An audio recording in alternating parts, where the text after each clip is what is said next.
மேசையின் மேல் ஒரு பழைய போர்டு. அதன் மீது A முதல் Z வரை எழுத்துக்கள். நடுத்தரத்தில் ஒரு சிறிய பிளாங்கெட். அதை சுற்றி அமர்ந்திருக்கும் சிலர். அவர்களுக்கு அது ஒரு கேம் தான். ஆனால் ஒரு சிம்பிள் கொஸ்டினா ஆரம்பித்தது.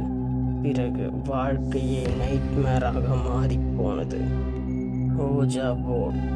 சிலருக்கு இது ஒரு பொழுதுபோக்கு, சிலருக்கு இது ஆவிகளுடன் பேசும் கருவி. ஆனால் இதை பயன்படுத்திய பிறகு நடந்ததாக சொல்லப்படும் சில சம்பவங்கள் அதை சாதாரணமாக பார்க்க முடியாத அளவுக்கு பயங்கரமானவை. இன்று ஓஜா போர்டை பயன்படுத்திய பிறகு நடந்த 5 உண்மை சம்பவங்களை பார்க்க போகிறோம். இந்த வீடியோ முடியும் வரை பார்த்த பிறகு இந்த போர்டை ஜஸ்ட் ஃபார் ஃபன்னு கூட யாரும் நினைக்க மாட்டீர்கள்.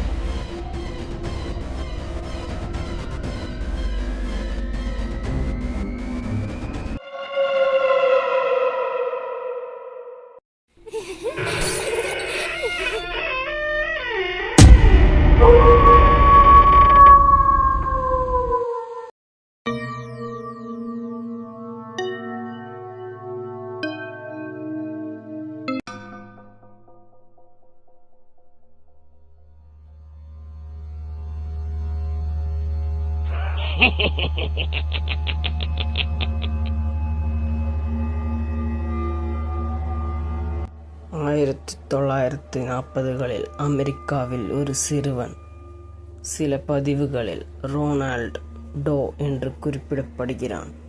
அவனுடைய அத்தை அவனுக்கு ஒரு ஓஜா போர்டை அறிமுகப்படுத்தினாள். அவள் இறந்த பிறகு அந்த சிறுவன் அவளோடு பேச முயற்சிக்கிறான். ஆரம்பத்தில் சில விஷயங்கள் தான் நடந்தன.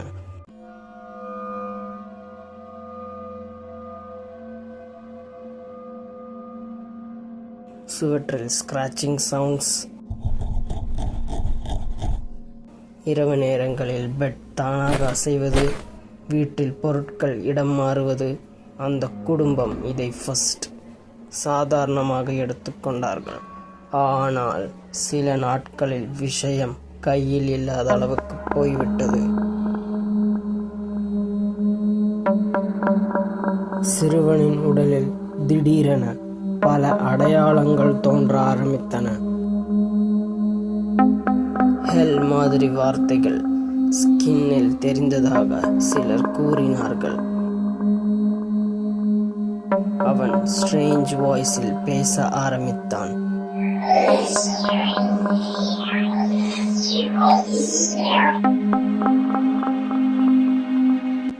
அதற்கு பிறகு பல பிரீஸ்ட் வந்து பிரேயர்ஸ், ரிச்சுவல்ஸ் நடத்தினார்கள்.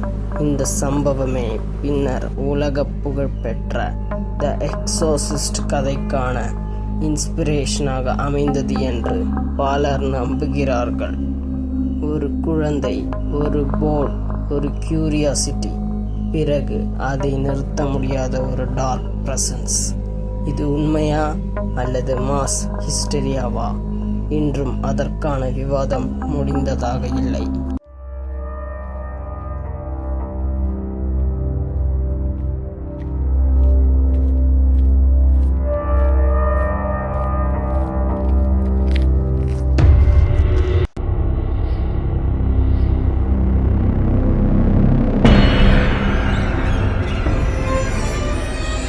ஓஜா போர்டு சம்பவங்களில் மிக அதிகமாக பேசப்படும் பெயர் ஜோசோ.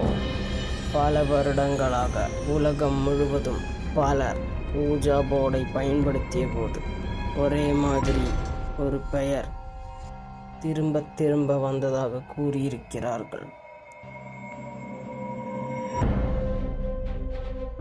ஜோ. ஃபர்ஸ்ட் இது ஒரு ஜோக் போல தான் இருந்தது. ஆனால் பல அக்கவுண்டில் ஒரே பேட்டர்ன் தெரிய வருகிறது. போர்டில் பிளாங்கெட் வேகமாக மூவ் ஆகும். ஒரே லெட்டர்ஸை ரிப்பீட்டடாக காட்டும். சில நேரம் அது ஸ்ட்ரேஞ்ச் கவுண்டவுன் அல்லது த்ரெட்னிங் மெசேஜஸ் தரும். ஒரு அமெரிக்க நபர் அவரது குடும்பத்தோடு போட் பயன்படுத்திய போது ஜோசோ என்ற பெயர் வந்தது. பிறகு வீட்டில் unexplained noises, nightmares, shadow figures, அதுவும் இல்லாமல் அவருடைய குழந்தை பாதிக்கப்படுவாள் என்ற த்ரெட்னிங் மெசேஜஸ் வந்ததாக அவர் பின்னர் கூறினார். இந்த ஜோசோ உண்மையிலேயே ஒரு டிமோனிக் என்டிட்டியா அல்லது ஹியூமன் சப்கான்ஷியஸ் உருவாக்கிய ஒரு ஷேட் மித்தா? ஆனால் ஸ்கேரியான விஷயம் என்னன்னா, பல நாடுகள், பல மக்கள், வேறு வேறு காலகட்டம், ஆனால் பெயர் மட்டும் ஒரே மாதிரி. இதுதான் இந்த சம்பவத்தை இன்னும் அன்செட்லிங்காக மாற்றுகிறது.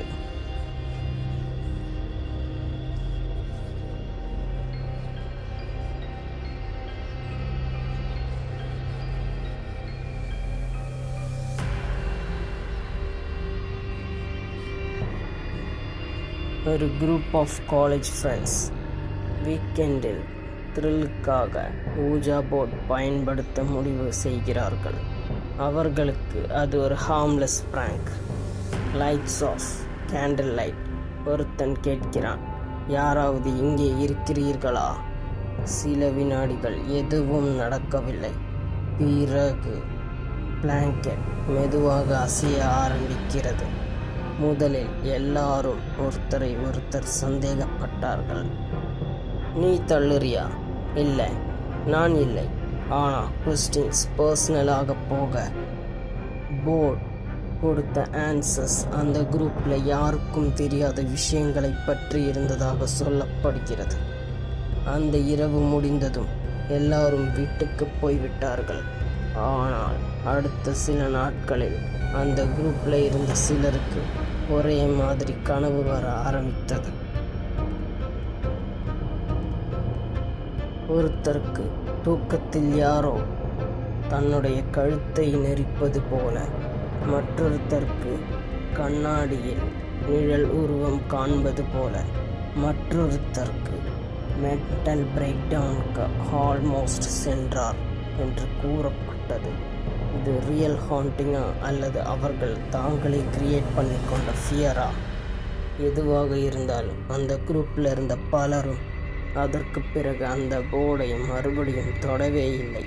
சில நேரங்களில் ஒரு பிராங்காக தொடங்கிய விஷயம் உள்ளுக்குள் நுழையும் பயமாக மாறிவிடும்.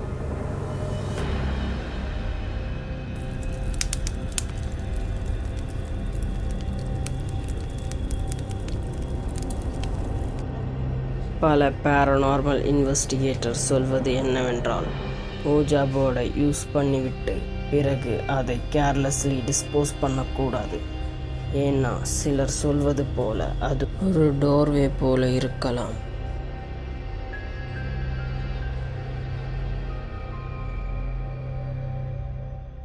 ஒரு குடும்பம் வீட்டில் நடந்த மர்மமான நிகழ்வுகளுக்கு காரணம் ஒரு பழைய ஊஜா போர்டு தான் என்று நம்பினார்கள்.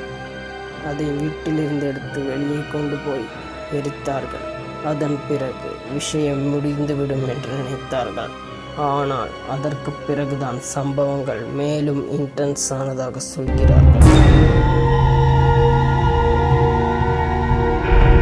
கதவுகள் தானாகவே அடித்துக் கொள்வது, யாரோ நடப்பது போல சத்தம், அதே போன்று காலியான ரூம்களில் வாய்ஸஸ் கேட்பது. ஒரு ஃபேமிலி மெம்பருக்கு ரெக்கரிங் ஸ்லீப் பேரலிசிஸ் கூட ஆனது. அவர்களது ஸ்டேட்மெண்ட் என்னன்னா, போர்டை அழித்தது ப்ராப்ளமை சால்வ் செய்யவில்லை, அது ஏற்கனவே ஏதோ ஒன்றை அழைத்து விட்டது. இது கேட்கவே கூஸ்பம்ஸ் தரும். ஒரு பொருளை உடைத்தால் பிரச்சனை முடியும். ஆனால் அது ஒரு ஆப்ஜெக்ட் மட்டும் இல்லாமல் ஏற்கனவே திறந்துவிட்ட ஒரு வழி என்றால்,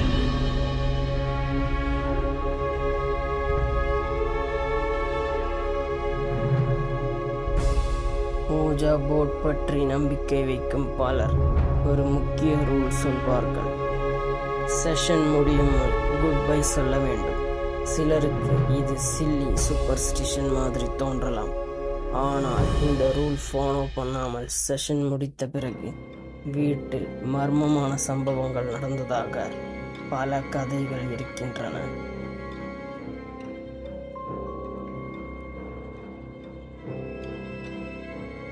ஒரு இளம்பெண் தனது நண்பிகளோடு அந்த போர்டை பயன்படுத்தினாள். அவர்கள் பயந்து செஷனை ஆஃப்-வேல விட்டுவிட்டு எழுந்து சென்றார்கள். ஃபார்மல் க்ளோசிங் எதுவும் செய்யவில்லை. அதற்கு பிறகு அவளுக்கு ஒரே நைட்மேர் ரிப்பீட்டடாக வரத் தொடங்கியது. ரூமில் யாரோ பார்த்து கொண்டிருப்பது போல ஃபீலிங், பொருட்கள் தானாக கீழே விழுவது, இரவு 3 மணிக்கு திடீரென விழித்து விடுவது. அவள் பின்னர் கூறியது, அந்த செஷன் முடிவடையாத மாதிரி ஒரு ஹெவி ஃபீலிங் வீட்டு முழுக்க இருந்தது. இதில் சயின்டிஃபிக் எக்ஸ்பிளனேஷன் இருக்கலாம், ஃபியர், சஜஷன், ஸ்லீப் டிஸ்ரப்ஷன் எல்லாம் இருக்கலாம். ஆனால் அந்த அனுபவத்தை சந்தித்தவர்களுக்கு அது ஒரு சைக்காலஜிக்கல் எஃபெக்ட் மட்டும் இல்லை. அவர்களுக்கு பட்டது. அவர்கள் யாரையோ வரவழைத்து விட்டார்கள், ஆனால் அனுப்பாமல் விட்டார்கள்.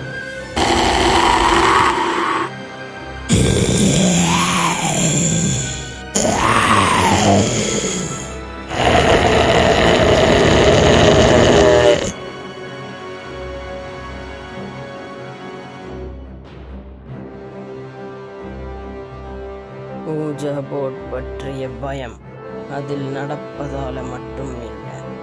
அதில் மிகப்பெரிய பயம் என்னன்னா, நம்ம கையில் இல்லாத ஒன்றோடு தொடர்பு கொண்டிருக்கிறோமோ என்ற உணர்வு. பல சைக்காலஜிஸ்ட் சொல்வது போர்டு நகர்வதற்கு காரணம் ஐடியோ மோட்டார் எஃபெக்ட். அதாவது நாமே அன்கான்ஷியஸாக சின்ன சின்ன மூமெண்ட்ஸ் பண்ணி போர்டை மூவ் பண்ணலாம். அது ஒரு சாலிட் எக்ஸ்பிளனேஷன் தான். ஆனால் அதே நேரத்தில் இதை பயன்படுத்திய பலர் சொல்வது அது நாங்கள் இல்லை, அது இம்பாசிபிள். அந்த ஆன்சர் யாருக்கும் தெரியாது. 2 சைடும் இருக்கிறது.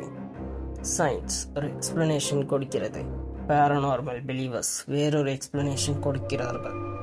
ஆனால் எந்த எக்ஸ்பிளனேஷன் கரெக்ட் ஆனாலும் ஒரு விஷயம் மட்டும் உறுதி, ஊஜா போர்டை பயன்படுத்தும் அனுபவம் பலருக்கு லைஃப் லாங் பயமாக மாறியுள்ளது.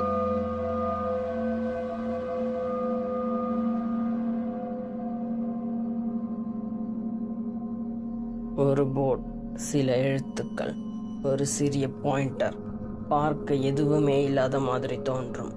ஆனால் அதை சுற்றி இருக்கும் கதைகள், அதை தொட்ட பிறகு மாறிப்போன மனிதர்களின் அனுபவங்கள் இரவு தூங்க விடாத அளவுக்கு பயம்புறுத்தும்.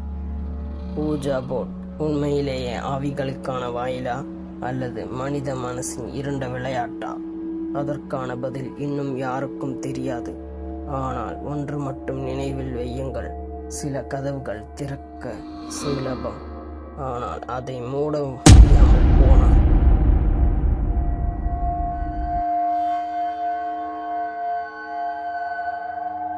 நீங்கள் இதை பற்றி என்ன நினைக்கிறீங்கன்னு கமெண்ட்ஸில் சொல்லுங்கள். வீடியோ பிடிச்சிருந்தா லைக், ஷேர் மற்றும் சப்ஸ்கிரைப் பண்ணுங்கள். தேங்க்யூ ஃபார் வாட்சிங்.